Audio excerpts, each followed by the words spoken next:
So most of you have finished doing your overseeding projects or complete renovations.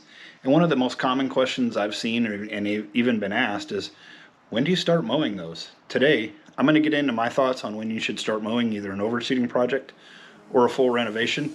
So let's just get into it.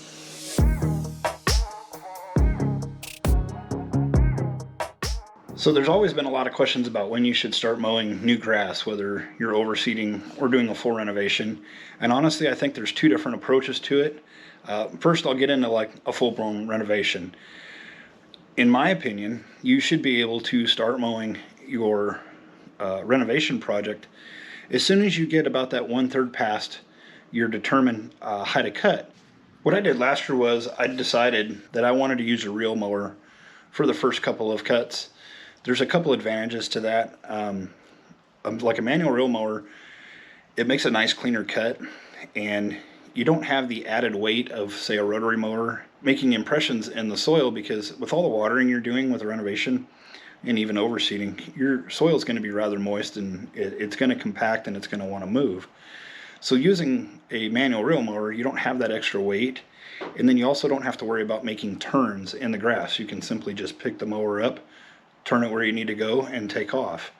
Now, determining when you need to cut that, you really kind of have to decide where you want to keep your grass maintained at. So if you're not going to exceed the 1/3 rule, if you're going to maintain it, say, at 2 inches, at about 3 inches, you probably want to cut it. Now, you could go a little further than that and make it like the 1/2 rule. I wouldn't go beyond that. It's not going to hurt anything.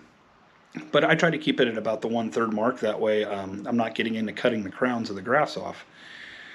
So that's what I decided to do last year with the renovation. And the same thing this year with the front yard renovation. I did the exact same thing. When it hit a point of about 3.5 inches, I went ahead and cut it down to like 2.25. And that worked out perfectly. The only thing you really kind of want to check on is maybe pick a spot, grab and lightly tug on the grass, make sure it is rooted before you actually do that.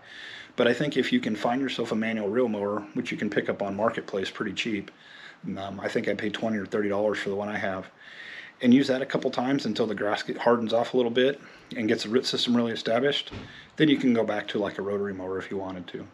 One of the biggest things you want to make sure of, whether you're going to use a reel mower or even a rotary mower, is to make sure that the blades are sharp. That's really important, that you get a nice, good, clean cut on the new grass, and that the tips aren't going to be frayed and stress the grass any more than you really need to.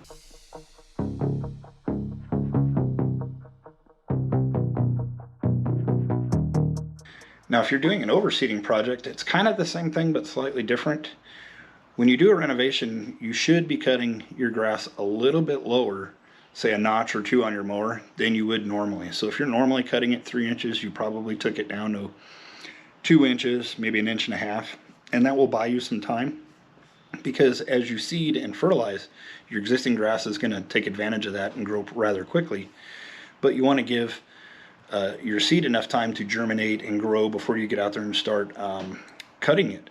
So it's kind of hard to determine exactly a number of days to wait. Ideally, you would wait 3 weeks, a month, but that's probably not going to happen.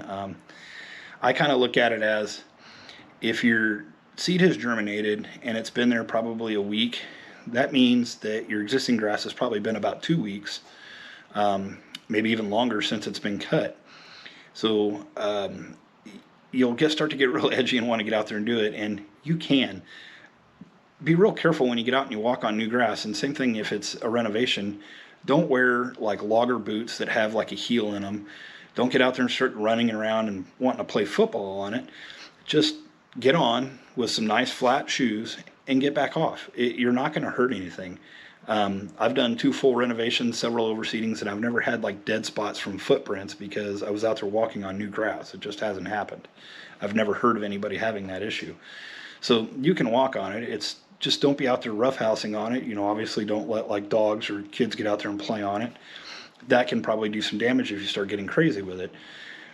Get on it, mow it, get off, you'll be just fine. But when overseeding, you kind of have to keep up with the existing grass. So don't be afraid to go out there and quickly mow it, whether you're going to use a reel or a rotary mower, it doesn't matter. And get back off. Now, understand that when you're doing things like either a renovation or even an overseeding, the new grass, you're going to see where the weight of the wheels and you stepping on it is going to lay the grass over. It didn't kill it. That's perfectly normal. Sometimes it takes about a day, maybe even 2 days to pop back up.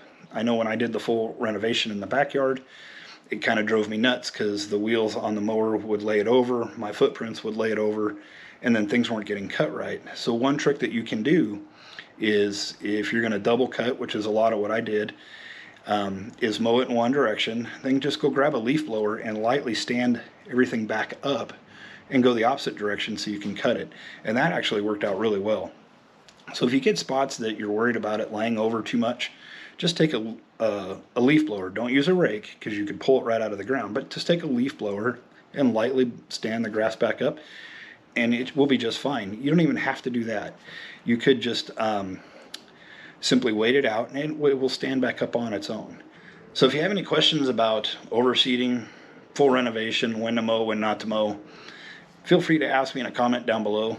I'll gladly answer it for you. It's really not that difficult. Guys get a little paranoid and scared that they're out there walking on it, don't think they should be out there with a mower, and honestly the best thing you can do is get out there and cut it, because you want to encourage what's called tillering. When you plant seed, one blade comes up, but that's not just going to be that one blade. Eventually it's going to tiller out and have other blades fork off of that, and then to encourage that, you mow it. So you don't want to leave it too long and it just gets too tall and then you end up out there having tillering that you're just cutting off. So you want to kind of keep it mowed like normal, and don't worry about what you think you might be doing damage when you're really not. So I hope you found this video helpful. If you have any questions, like I said, feel free to ask.